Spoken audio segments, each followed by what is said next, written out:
everyone. I am here with the one, the only David Brodeur. David, yo, Brilly. How's it going, brother? What's up? Going great. Awesome. Hey, man, Yeah. about to talk about some AI, so I'm excited.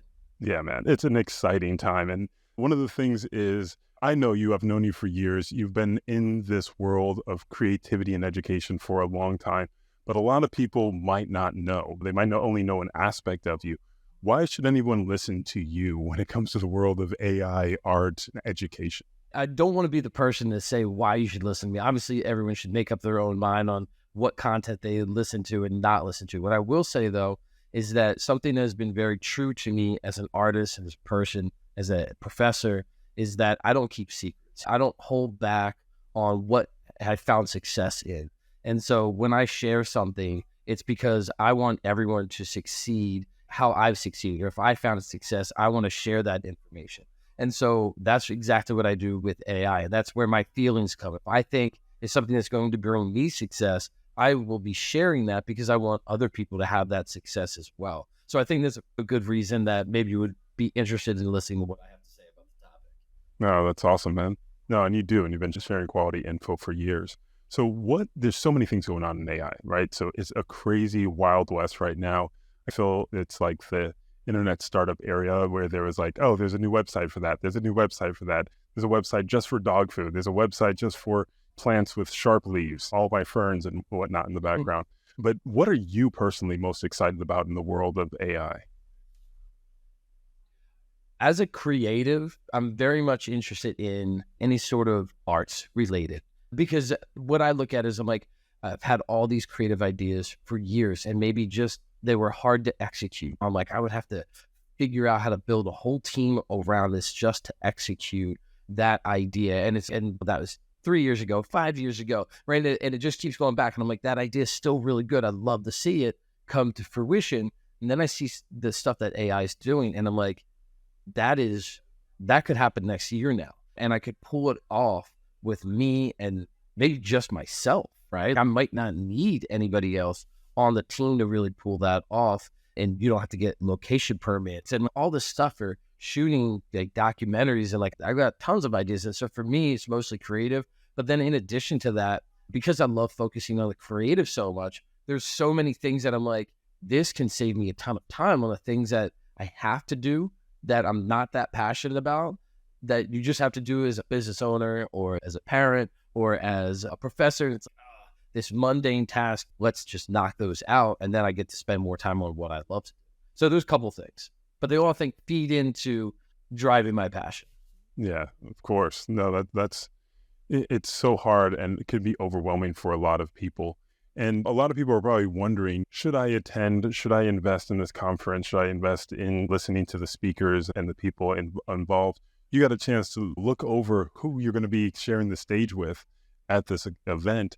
And who would you say would be a good fit for the type of person or the person that should attend this conference? It's so open to everyone because it's anything, the best investments, and we've heard this many times again, are the investments in yourself, right? Self-education, investing that to better yourself in the future. Being a professor, my mindset is so much in the education of people looking to expand on the knowledge that they have. So students. But that doesn't mean that you have to be in the educate, like we're forever students. Anyone that has the interest in learning, those are the people, like growing, expanding, and adding to your base and wanting to do more. That's who should come to this conference, without a doubt. And that transcends on many different jobs and, things that you might be doing in your life. Yeah, definitely. So what are some of the things that you would be interested in getting out of some of the presentations? We have presentations on marketing.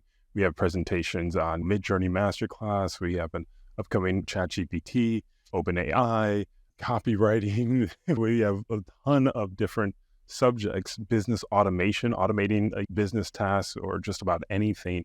Is there anything in particular that you're looking to get out or you're excited for when it comes to speakers and presentations? Definitely. Legality.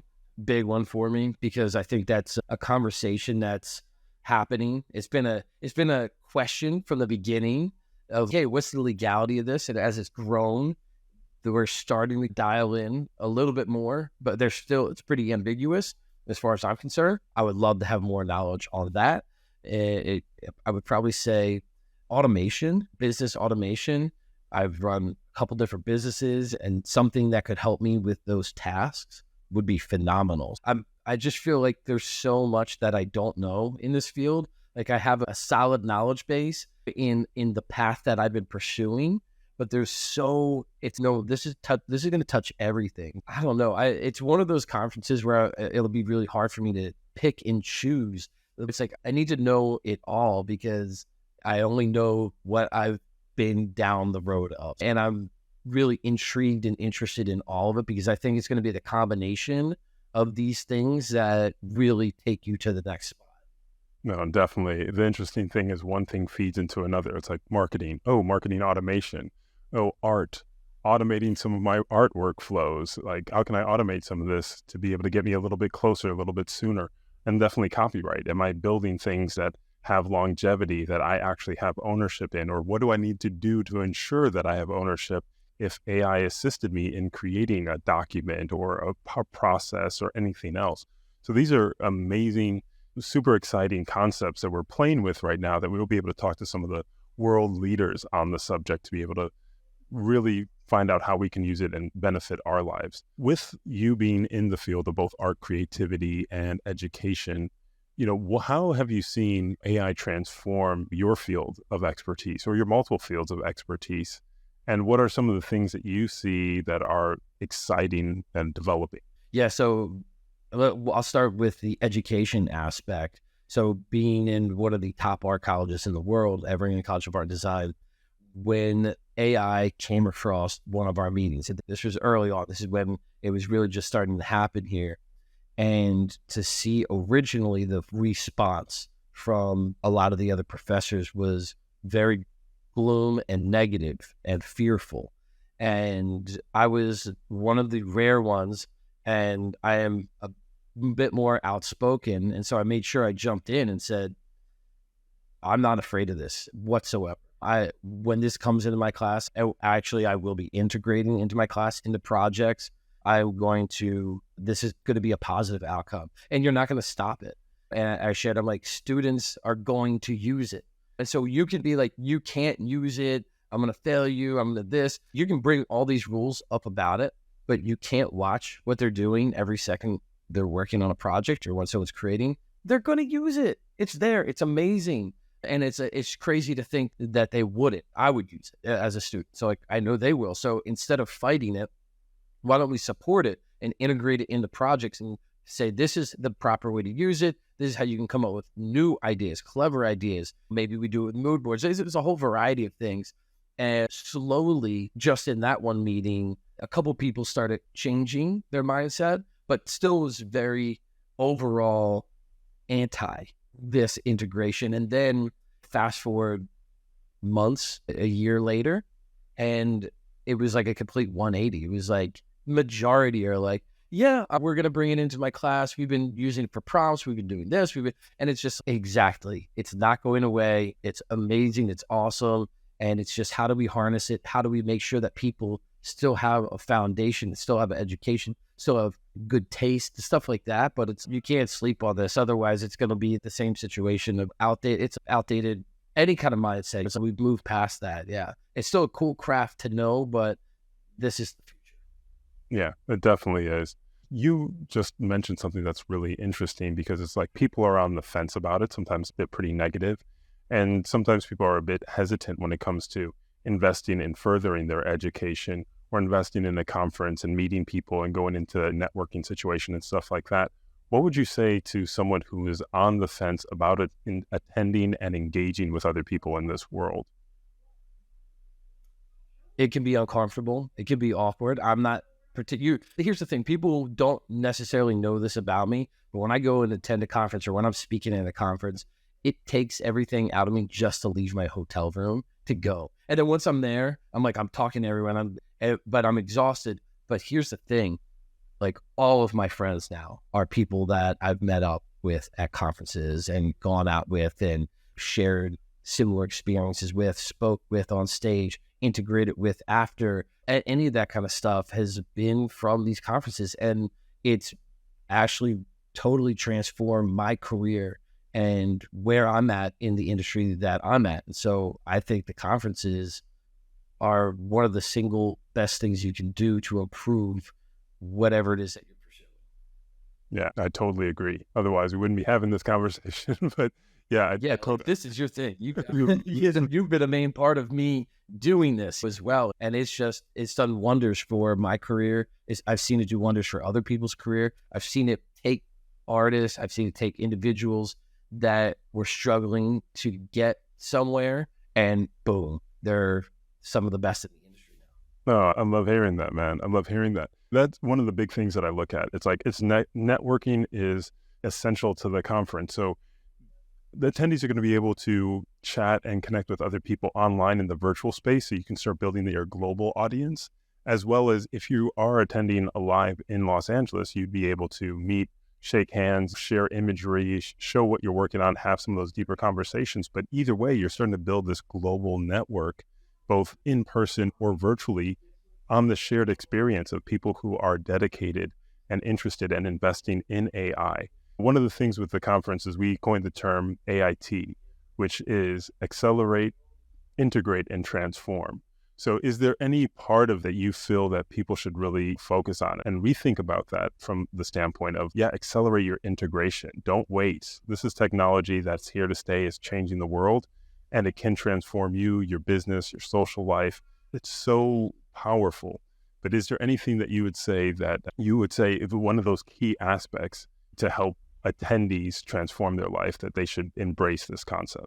I think approaching things that you're fearful of and being open-minded to instantly change that. And you're going to be talking to experts in these fields. You're going to be talking to people that are comfortable with this, and being able to, you got to force yourself in it. It's really easy to be like, I don't have knowledge in this, so I feel it's really tough for me to go and interact with somebody, but you've got to push yourself. And that's this whole thing, right? There's a whole AI. This is what I've been talking about. It's the whole thing. You have to push yourself. A lot of people are reluctant to use it, to integrate it. They're fearful of it. It's the same thing with conference, the same thing with interacting with other people. You've got to put yourself in that spot, make yourself be vulnerable, take a chance, and there's payoffs, major payoffs.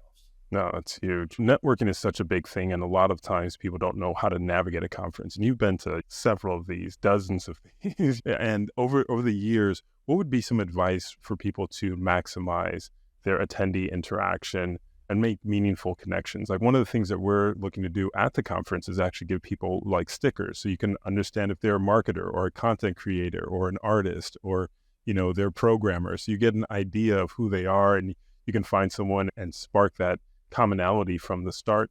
But what are some of the things that you think are helpful for people to forge meaningful connections when it comes to networking? Show up to the talk. That's number one. I show up to everybody's talk that I'm like, I am actually genuinely interested in this. You got to go out of your way to make sure you're there. But you got to be honest with yourself too. It's got to be authentic. If there's a topic and that wasn't necessarily something I'm interested in, don't try to force it just because it's like, hey, they said I should be integrating. It got to be real, genuine. It's got to be an authentic interaction. Go up to people.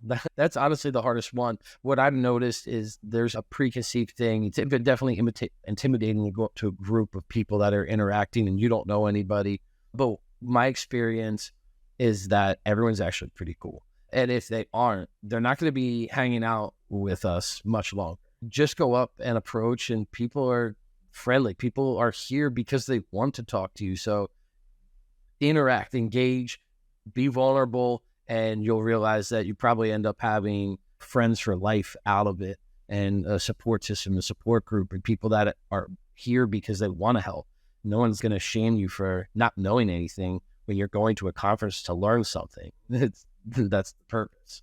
Yeah, no, that's excellent. Very well said. As someone who's attended so many different conferences, what makes Artificial Conference either stand out to you, or why should people be excited to be part of this? It's year one. There's different conferences popping up year one. What are some of the things that got you excited, or what would you tell people like, hey, you should probably be excited for this? Diversity in content is wild. It covers, the spectrum is huge. And I want to be a sponge at this conference. I need to know all of this. It could have been so easy, so much more easy for this conference to say, hey, we're just going to go down this one path and we're only going to pick people within this one avenue. But it's no, we're going to touch it all. You can learn about AI in all of its forms currently. And for me, most conferences are very directed to one specific thing. But since AI covers a broad topic, and to be able to get a taste of all that, I think that's actually what's going to excel people's knowledge and usability and ability to understand it way faster. Oh man, that's awesome. Can't wait to see you there, brother. Always a pleasure. And are just a little bit away, man. We can't wait to see you there. I'm super excited. Is there any last thing that you want to share with the attendees, just from you personally or in the world of AI? It's coming. Don't be afraid. Be ready for it. Be ahead of it and embrace it. Let's go.